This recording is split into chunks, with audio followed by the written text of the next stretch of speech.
Hello friends, मैं सुरुचि BPSC Gurukul 1 में आपका स्वागत करती हूँ।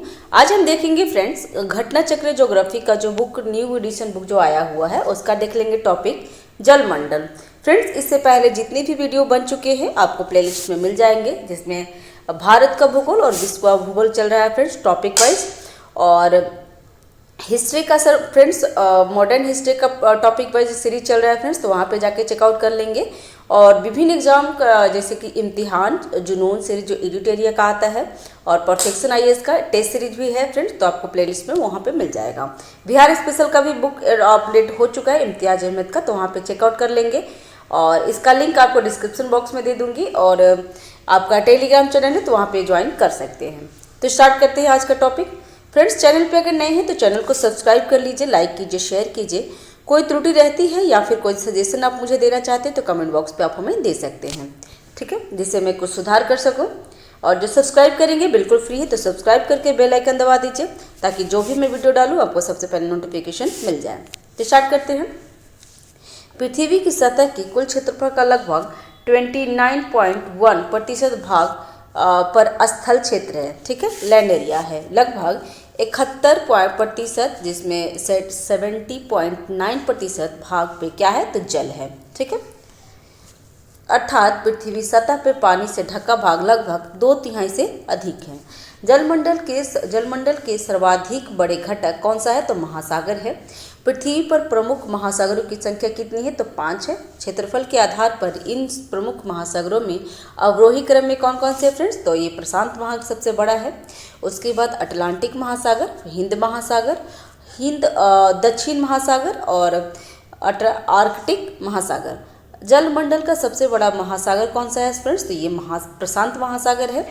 अभी नीचे दूसरा है, नेक्स्ट है महासागरीय नीतल के स्थल से भी अधिक क्या है तो स्थल से भी अधिक उच्चवाच संबंधी विविधता के स्थल की ऊंचाई तथा महासागरों की गहराई उच्च मिति वक्र द्वारा प्रदर्शित किया जाता है। तो देख लीजिए यहाँ पे कैसे है फ्रेंड्स, इसमें ग्राफ में बनाया हुआ है, ठीक है। महाद्वीपीय ढाल है, ये जो ऐसे आ रही है जो ढाल है। गहरा सागर मैदान है, सागर तल है, और जो महाद्वीपीय मगन तट है यहाँ पे हो गई है। और औसत ऊंचाई तो फ्रेंड्स कहीं पे भी अगर हम स्थल मंडल को भी ऊंचाई करते हैं, जैसे कि ये भी हम लोग एवरेस्ट का भी ऊंचाई अगर नापते हैं तो समुद्र सागर के तल से यहाँ से नापते हैं फ्रेंड्स, ठीक है। तो यहाँ पे औसत ऊंचाई हो गया, उच्चतम पर्वत हो गया। देखिए हम लोग यहाँ से ऐसे यहाँ से नापते हैं, ठीक है। तो इसका देख लेते हैं। उच्चता मितिक वक्र के आधार पर सागरीय नीतल में 4 प्रमुख उच्चवाच मंडल पाए जाते हैं। और महाद्वीपीय किनारे से सागर की नीतल गहराई तक ये मंडल क्या है तो क्रमशः महाद्वीपीय मगन तट होते हैं, महाद्वीपीय ढाल होते हैं, गहरा सागरीय मैदान तथा महासागरीय खाई एवं गर्त होते हैं। देखिए यहाँ पे महासागरीय तल के उच्चवाच है, तो यहाँ पे महाद्वीपीय ढाल, महाद्वीपीय मगन तट इसको बोलते हैं, इसको ढाल बोलते हैं जो ऐसे आ रही है। सागरीय नितल मैदान ये है, और ज्वालामुखी द्वीप ज्वालामुखी जो समुद्र में भी आता है, तो यहाँ पे जो उठ जाते हैं भाग को तो ज्वालामुखी द्वीप यहाँ पे है। महासागर कटक है, मध्य महासागरीय कटक है, और समुद्र तल है। देख लेते हैं महाद्वीपों के किनारे वाले वह भाग जो महासागरीय जल में डूबा रहता है, जिस पर जल की औसत गहराई कितनी होती है तो 100 से 200 मीटर तक होती है, और ढाल 1 डिग्री से 3 डिग्री के बीच में होता है। महाद्वीपीय मगन तट कहलाता है। और नेक्स्ट है जल मगन तट तथा गहरे सागरीय मैदान के बीच तीव्र ढाल वाले मंडल को महाद्वीपीय मगन ढाल कहा जाता है, जिसका ढाल विभिन्न स्थानों पर भिन्न होता है। महासागरीय नीतल का सबसे विस्तृत भाग कौन सा है तो गहरे सागर मैदान होते हैं, और इस वितलीय मैदान की गहराई लगभग 3000 से 6000 मीटर तक पाई जाती है। ये मैदान सैकड़ों किलोमीटर चौड़े, हजारों किलोमीटर लंबे होते हैं। गहरे सागरीय मैदान कुल सागरीय क्षेत्र का लगभग कितने परसेंट होते हैं फ्रेंड्स तो 76% भाग में फैले होते हैं। महासागरीय गर्त महासागरों के सबसे गहरे भाग होते हैं। इसके ढाल खड़े होते हैं। इनकी स्थिति प्रायः तट के सहारे पर्वतीय मेखलाओं के सामने मिलती है।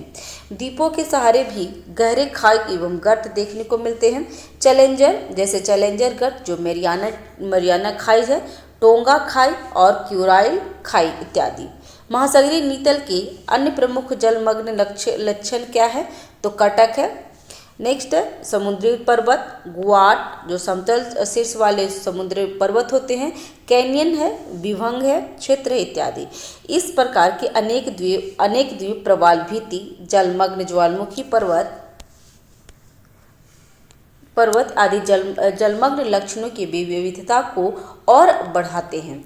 मध्य अटलांटिक कटक, उत्तर मध्य अटलांटिक कटक कहाँ है फ्रेंड्स? तो उत्तर में आइसलैंड से दक्षिण में बोवेट द्वीप जो एस आकार के, जो अटलांटिक सागर कैसे है फ्रेंड्स? तो यहाँ पे एस आकार के, जहाँ पे इधर आपको उत्तरी अमेरिका है, इधर दक्षिणी अमेरिका, इधर यूरोप है एंड इधर अफ्रीका है। ठीक है, तो इस आकार के लगभग 16,000 किलोमीटर लंबाई में फैला हुआ है। 19 ईस्ट रेंज हिंद महासागर स्थित एक कटक का नाम है। ठीक है, यहाँ पे भी देख लीजिएगा फ्रेंड्स। सब ज्योग्राफी कभी भी आप पढ़ेंगे ना तो आपको मैप की ज़रूरत होगी, तो मैप अपने पास रखेंगे, या फिर एटलस आता है, ऑक्सफोर्ड का एटलस, बहुत लोग का एटलस आता है, तो वहाँ पे भी एटलस अपने टेबल पे ज़रूर रखेंगे, ताकि आप जब भी ये क्वेश्चन पढ़ रहे हैं तो आप मैप में देखेंगे कि कौन सी कहाँ पे है, क्योंकि एग्जाम में इस तरीके से पूछ लेते हैं। तो हिंद महासागर में कौन सी कटक है फ्रेंड्स? तो 90 ईस्ट रेंज। ठीक है, 90 डिग्री पूर्व देशांतर के नज़दीक और इसके समानांतर में फैला यह कटक लगभग 5,000 किलोमीटर लंबा है। इसका विस्तार 33 डिग्री दक्षिण अक्षांश से लेकर 17 डिग्री उत्तरी अक्षांश तक है। इसकी औसत चौड़ाई कितनी है फ्रेंड्स? तो 200 किलोमीटर। मध्यवर्ती मुख्य कटक हिंद महासागर के उत्तर में प्रायद्वीपीय भारत के मगध तट से प्रारंभ होता है, जहां पर इसकी चौड़ाई 320 किलोमीटर होती है। इस भाग को लकाद्वीप चैगोस के नाम से जाना जाता है। इस कटक का पुनः दक्षिण की ओर विस्तार होता है तथा भूमध्य रेखा एवं 30 डिग्री अक्षांश के मध्य इसका नाम चैगोस सेंटपाल कटक हो जाता है। ठीक है, यहाँ के कटक सागर के ऊपर आ गए हैं। वहाँ कई प्रकार के द्वीप पाए जाते हैं, जैसे हिंद महासागर के मध्यवर्ती कटक के ऊपर क्रमशः Lakshadweep, Maldweep, Chagos, New Amsterdam, Saint Paul, Kerguelen आदि है। तो ये सब किस कटक पे है फ्रेंड्स? तो मध्यवर्ती कटक पे, हिंद महासागर के मध्यवर्ती कटक पे ऊपर में है। डेटम रेखा वह क्षैतिज रेखा होती है जिसके सहारे ऊंचाइयों और गहराइयों की माप की जाती है। तो ये भी डेटम रेखा भी ध्यान रखेंगे फ्रेंड्स कि ऊंचाई और गहराइयों की माप की जाती है। पृथ्वी के केंद्र से सबसे निकटतम बिंदु कौन सी है? तो उत्तरी ध्रुव के पास आर्कटिक महासागर की तल्ली कितनी मीटर है? तो 4 किलोमीटर गहराई पर है, जो पृथ्वी के केंद्र का 6353 किलोमीटर की दूरी पर स्थित है। जबकि मरियाना ट्रेंच कहाँ है? तो मरियाना ट्रेंच की तल्ली के केंद्र से दूरी कितनी है? तो 6366 मतलब 6366.4 किलोमीटर है। विश्व में कुल जल का लगभग 96.5% खारा जल के रूप में महासागरों में है और तथा 0.9% अनलवणीय जल है। अलवणीय कुल जल कितने हैं? तो 2.5% में है, जिसमें से 1.7% क्या है? तो हिमनद जो बर्फ होते हैं वो है 1.7% और ध्रुवीय बर्फ के रूप में है जो उपयोग नहीं है। ठीक है फ्रेंड्स, इस प्रकार उपयोग के लिए अलवण जल को हम लोग मीठा जल भी कहते हैं फ्रेंड्स, की कुल मात्रा कितनी है? तो 1% से भी कम है, क्रम पर प्राप्त होता है। अलवण जल को कुल मात्रा कितनी है? तो 68.7% ध्रुवीय बर्फ छत्रक एवं हिमनदों के रूप में है, जबकि 30.1% भूमिगत जल के रूप में और 0.3% सतही जल के रूप में है तथा 0.9% अन्य रूप में पाए जाते हैं।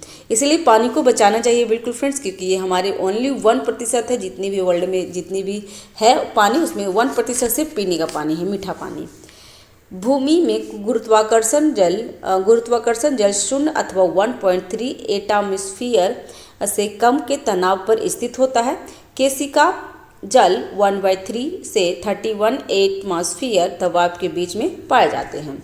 ठीक है, अब देखते हैं फ्रेंड्स इस जो जलमंडल है उस पर किस टाइप के क्वेश्चन पूछते हैं, जो कि हमारे एग्जाम के लिए इम्पोर्टेंट है और हमें अंदाज़ा लगता है कि किस टाइप से क्वेश्चन आते हैं। ठीक है, तो स्टार्ट करते हैं।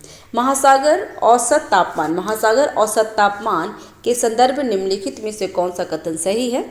तो देख लेते हैं इसमें कौन सा कथन सही है फ्रेंड्स। तो इसमें केवल 2 कथन सही है, जिसमें OMT मतलब क्या है, ओशियन मीन टेम्परेचर, जिसमें OMT जो जनवरी मार्च में एकत्रित किया जाता है, उसे यह निर्धारित करने के लिए प्रयोग किए जा सकते हैं कि मानसून में वर्षा का मात्रा एक निश्चित दीर्घकाल औसत वर्षा से कम हो या अधिक हो सकती है। ठीक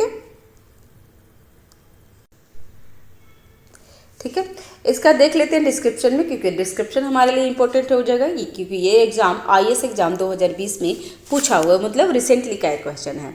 महासागर औसत तापमान मानसून के अनुमान के लिए समुद्र की सतह द्वारा SST की तुलना में अधिक दक्ष है।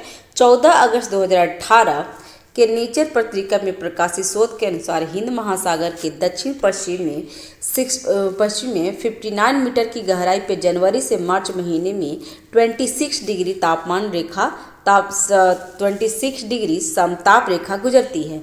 इससे महासागर के औसत तापमान की गणना होती है। इस तापमान के अन्य दिनों में परिवर्तनीयता के आधार पर मानसून में वर्षा की मात्रा का अनुमान अधिक सटीकता से लगाया जा सकता है। ठीक है, नेक्स्ट है पृथ्वी की सतह का वह भाग जो पानी से ढका है, लगभग कितना है फ्रेंड्स? तो 2/3 है। ठीक है, और पृथ्वी का सतह का पानी से ढका भाग कितना है फ्रेंड्स? तो 2/3 है। नेक्स्ट है समुद्र तल पर पृथ्वी के केंद्र के सबसे निकट स्थान कौन सी है फ्रेंड्स? तो उत्तरी ध्रुव है। पृथ्वी के केंद्र से सबसे निकट बिंदु उत्तरी ध्रुव के पास आर्कटिक महासागर की तल्ली कितनी है? तो 4 किलोमीटर की गहराई पे है, जो पृथ्वी के केंद्र से 6353 मतलब 6353 किलोमीटर दूर पर स्थित है। नेक्स्ट है डेटम रेखा क्या है? तो डेटम के बारे में मैंने देखा था डिस्क्रिप्शन में फ्रेंड्स। तो डेटम समुद्र तल की क्षैतिज रेखा जिससे ऊंचाई तथा गहराई की माप होती है, तो उसको डेटम कहते हैं। ठीक है, डेटम रेखा वह क्षैतिज रेखा होती है जिसके सहारे समुद्र तल की ऊंचाई और गहराई की माप की जाती है। नेक्स्ट है हमारे जलमंडल का सबसे बड़ा भाग कौन सा है? तो हमारे जलमंडल का सबसे बड़ा भाग प्रशांत महासागर है। नेक्स्ट क्वेश्चन है फ्रेंड्स, 64,000 किलोमीटर लंबाई एवं 2,000 किलोमीटर से 2400 किलोमीटर चौड़ाई वाले एक कटक उत्तरी एवं दक्षिण अटलांटिक महासागर द्रोणियों के मध्य से गुजरता है। हिंद महासागर द्रोणी और फिर ऑस्ट्रेलिया तथा अंटार्कटिका के बीच से दक्षिण प्रशांत महासागरीय द्रोणी में प्रवेश करता है। वह कटक कौन सी है फ्रेंड्स? तो वह कटक मध्य महासागरीय कटक होते हैं। ठीक है, उपयुक्त विशेषता किसके बारे में कहा गया है? तो मध्य महासागरीय कटक से संबंधित है। मध्य महासागरीय कटक में ग्लोब के चारों ओर लगभग कितना है? तो 40,390 मील या 65,000 किलोमीटर लंबाई में आर्कटिक, अंटार्कटिका, हिंद महासागर और प्रशांत महासागर में फैला हुआ है। ये पृथ्वी सतह का अकेला सबसे विशालतम भूगर्भिक लक्षण है। नेक्स्ट है, उसका नाम क्या है? मध्य महासागरीय कटक। 90 ईस्ट रेंज, देखिए एग्जाम में पूछ लिया है फ्रेंड्स, 90 ईस्ट रेंज कहाँ पर स्थित है? तो ये हिंद महासागर में है। ठीक है, नेक्स्ट है भूमि में गुरुत्वाकर्षण जल किस तनाव पर रहता है? किस तनाव पर रहता है फ्रेंड्स? तो 1/3 एटमॉस्फेयर से कम पर। तो आंसर हो जाएगा ए। नेक्स्ट भूमि गुरुत्वाकर्षण जल 0 अथवा 1/3 एटमॉस्फेयर से कम के तनाव पर स्थित होता है। केशिका तल 1/3 से 31 एटमॉस्फेयर तनाव के बीच पाया जाता है। नेक्स्ट है पृथ्वी ग्रह पर जल के संदर्भ में निम्नलिखित कथनों पर विचार कीजिए। और इसमें क्या पूछा है? सबसे पहले ये देखेंगे फ्रेंड्स कि सही पूछ रहा है या गलत पूछ रहा है, असत्य पूछ रहा है या सत्य पूछ रहा है। तो इसमें सत्य पूछ रहा है, तो देख लेते हैं क्या है। तो नदियों और झीलों में जल की मात्रा भूजल की मात्रा से अधिक है, तो ये गलत है। और ध्रुवीय हिमछत और हिमनदों में जल की मात्रा भूजल की मात्रा से अधिक है, तो बिल्कुल ये सही है। तो इसका आंसर हो जाएगा बी, जिसमें 2 आंसर सही है। और देखिए IAS एग्जाम 2021 में पूछा हुआ है फ्रेंड्स, तो इसका डिस्क्रिप्शन देख लेते हैं। कुल जल लगभग कितना है, तो कुल जल लगभग कितना है, तो 96.5% खारा जल के रूप में सागरों में है तथा 0.9% जल अनलवणीय जल है। ठीक है। अलवणीय या मृदु जल के 2.5% में से 1.7% हिमनद और ध्रुवीय बर्फ है और के रूप में है, जो उपयोग योग्य नहीं है। इस प्रकार उपयोग किए जाने वाला अलवण जल जो मीठा जल होते हैं, कुल जल की मात्रा कितनी है, 1% से भी कम है। अलवण जल की कुल मात्रा कितनी है, तो 2.5% का 68.7% ध्रुवीय बर्फ छत्रक हिमनदों के रूप में है, जबकि 30.1% भूमिगत जल के रूप में है। और कितना है, तो ये किसका है फ्रेंड्स, तो यहाँ पे देख लीजिएगा 2.5 का इतना प्रतिशत है, क्योंकि हमारे जो पीने योग्य अलवणीय जल कितनी है, तो 2.5 है, जिसमें 3.3% सतही जल के रूप में है और 0.9% अनरूप में पाए जाते हैं। नेक्स्ट क्वेश्चन है कि निम्नलिखित कथनों पर विचार करना है। यहाँ पे भी सही कथन पूछ रहा है, तो देख लेते हैं। ये IAS एग्जाम प्री में 2010 में पूछा हुआ है।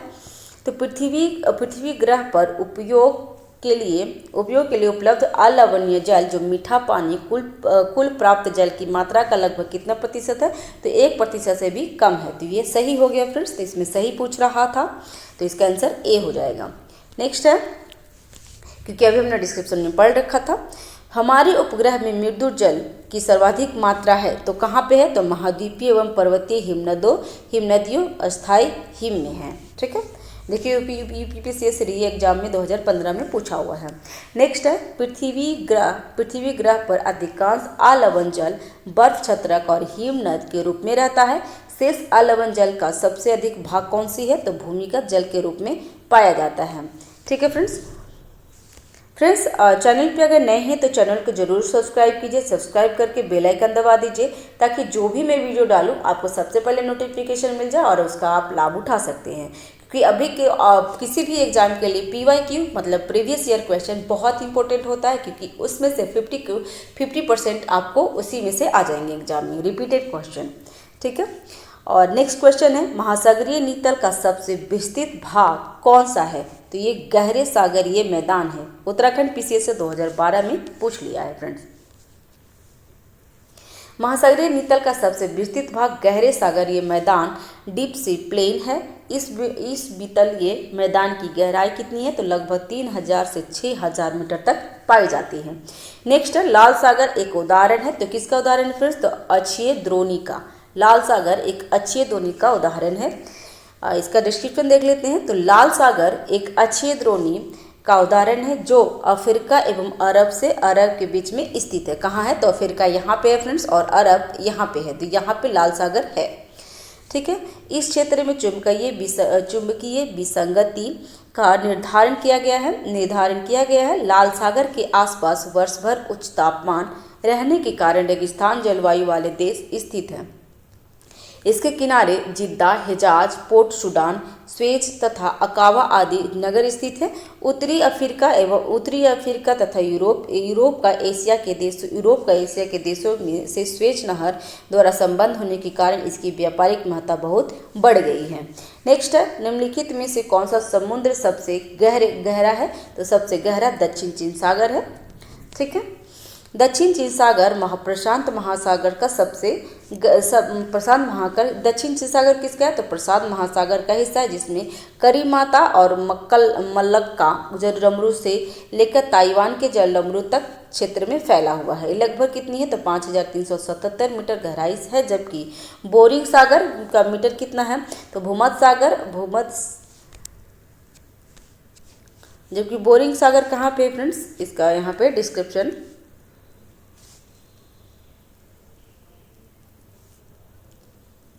हाँ, बोरिंग सागर कितना है, तो 350 मतलब 3500 मीटर गहरा है। भूमध्य सागर कितना है फ्रेंड्स, तो 5267 मीटर गहरा है। और जापान सागर कितना है, तो 3742 मीटर गहरा है। इस प्रकार विकल्प में चीन सागर सबसे गहरा था।